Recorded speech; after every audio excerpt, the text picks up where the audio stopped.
Nah kalau kita tarik ke belakang lagi Bang, di zaman Orde Baru katakanlah zaman Soeharto, dibandingkan dengan kondisi sekarang itu gimana?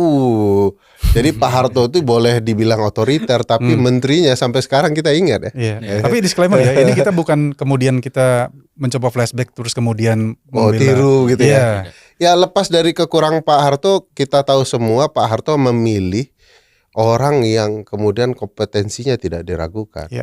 Karena ada kecenderungan gini, Pak Harto ingin membuat publik yakin bahwa negara ini diurus dengan orang yang tepat. Karena dia menjabat dalam waktu yang panjang kan. Dia tidak mau publik mengkritiknya ini siapa orang gitu ya. Jadi ada marwah yang dijaga Pak Harto. Pak Harto itu dalam cerita berbagai orang yang mengamati Pak Harto yang saya dengarkan, jam 9 dia sudah membaca seluruh dokumen yang ada di mejanya. Ya. Dia baca tuh sampai sore. Nah, sore dia istirahat sebentar dan langsung mengadakan rapat.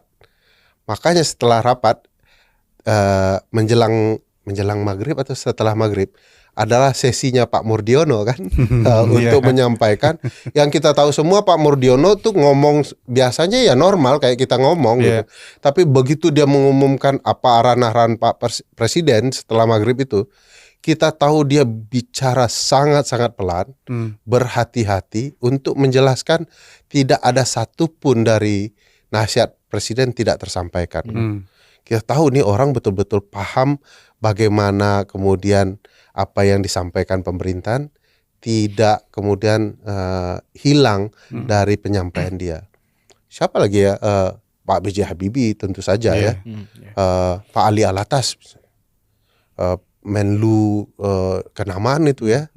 Jadi orang-orang yang kemudian lekat di publik bahwa nggak ada yang mengalahkan orang ini di bidang ini gitu ya. Dan fungsinya semua jalan ya. Jalan. Kalau nggak bertahan 32 tahun.